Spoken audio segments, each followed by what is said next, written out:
England जो team है ना, इनका ओवर कॉन्फिडेंस ही इन्हें खाता है और हमेशा यही होता आया है और इस मैच में भी यही होने वाला है। आप सोचिए, जो मैच है ये मैनचेस्टर के ग्राउंड में खेला जा रहा है। मैनचेस्टर के ग्राउंड एक बार फिर से यहाँ का एवरेज जो है ये सेम है लास्ट में लॉर्ड ग्राउंड जैसी। यहाँ पे पहली इनिंग के अंदर 360 रन बनते हैं, सेकेंड इनिंग के अंदर 300 रन बनते हैं, थर्ड इनिंग में बनते हैं 200 रन और फोर्थ इनिंग में बनते हैं 166 रन। ये मैनचेस्टर का पिछले 100 साल का एवरेज स्कोर रहा है। इसके बाद भी इंग्लैंड की टीम ने क्या किया है, इंग्लैंड की टीम ने एक बार फिर से बोला कि हम चेस करेंगे। देखिए आज का जो मैच था, ये जो मैच शुरू होना था, फोर्थ मैच, यहां पे इंग्लैंड ऑलरेडी 2-1 से लीड में चल रहा था। सब लोग सोच रहे थे इंग्लैंड इस मैच में भी कमाल करेगा और इस मैच में इंग्लैंड अगेन टॉस जीत गया। एंड टॉस जीतने के बाद बेन स्टोक्स ने बोला कि हम चेस करेंगे, हम बॉलिंग चुनेंगे। बॉलिंग चुनेंगे मतलब हम चेस करेंगे, क्योंकि पहली इनिंग में बैटिंग इंडिया की आएगी, तीसरी इनिंग इंडिया खेलेगी, मतलब चौथा ये खेलने वाले हैं।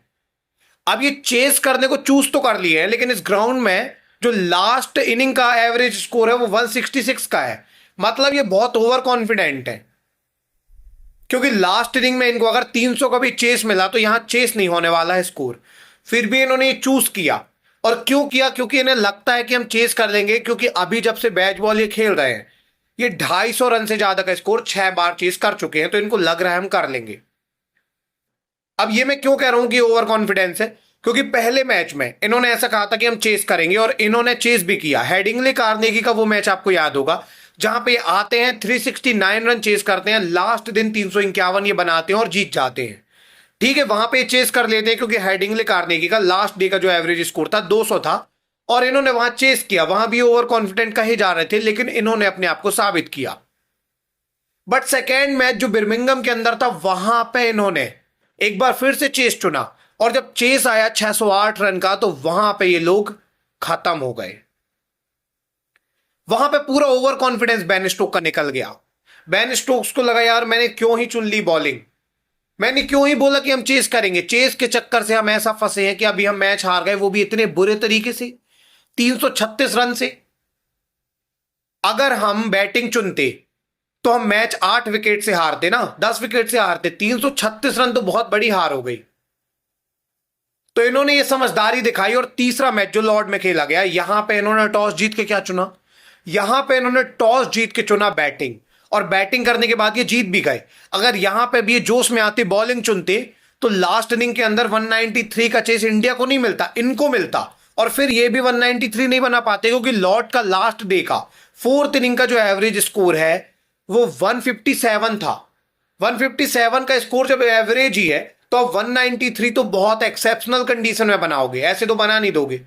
तो यहां पे अगर ये बॉलिंग चुन लेते तो सब कहते ओवर कॉन्फिडेंट है, लेकिन पिछला मैच जब ये हारे बिर्मिंघम के अंदर तो ये बिल्कुल अपनी औकात में आ गए और थर्ड मैच में इन्होंने बैटिंग चुन ली, बैच बॉल के लिए नहीं गए। लेकिन फोर्थ मैच में अभी जब ये लीडिंग कंडीशन में 2-1 से हैं, तब ये एक बार फिर से ओवर कॉन्फिडेंट में आ गए।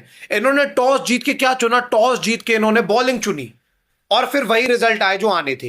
बॉलिंग करने आई इनकी टीम, जिसमें कोई भी बॉलर आपको नजर नहीं आता है मेजर। वो टीम एक बार फिर से बहुत मार खाती है। यशस्वी ने एक बार फिर से 50 मारा, केएल ने कमाल का ओपन दिया, 46 रन बना डाले।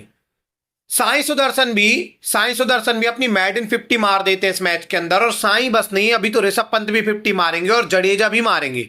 ऋषभ पंत अभी रिटायर्ड हर्ट हो गए 37 रन के स्कोर में, लेकिन ये रिटर्न आएंगे और 50 मारेंगे। और हो सकता है यहां शार्दुल ठाकुर तक 50 मार दे, क्योंकि इंग्लैंड के पास वैसे भी बॉलिंग नहीं है और पहली इनिंग में अच्छे रन बन जाते हैं।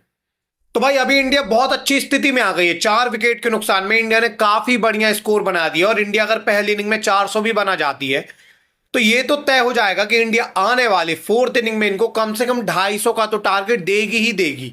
और अगर 250 का भी टारगेट मिला तो इंग्लैंड के लिए आसान नहीं होगा, क्योंकि पिच इतना सपोर्ट ही नहीं करेगी। चौथे दिन ये टारगेट, 5वें दिन ये टारगेट। तो ऐसे में इंग्लैंड जो अभी ओवर कॉन्फिडेंट नजर आ रही है, वो पूरा ओवर कॉन्फिडेंस एक बार फिर से इनका निकलने वाला है। इंडिया भी इस मैच में काफी बढ़िया तरीके से आगे चल रही है। देखिए मैनचेस्टर की पिच में इंडिया अगर इतना अच्छा खेल रही है, 4 विकेट के नुकसान में लगभग इन्होंने 350 रन बना दिए, तो एक काफी बढ़िया स्थिति है। इंडिया डोमिनेटिंग सिचुएशन में है। इस पर्टिकुलर पॉइंट से इंडिया जो है 70% मैच कवर कर रही है। अगर इंडिया इसके बाद भी मैच हारती है तो ये काफी सोचने वाली बात होगी, बट मेरे हिसाब से इंडिया को मैच जीतना चाहिए। आपको क्या लगता है ये मैच कौन जीतने वाला है, जरूर से बताइएगा। मिलेंगे किसी अगली वीडियो में, तब तक के लिए धन्यवाद।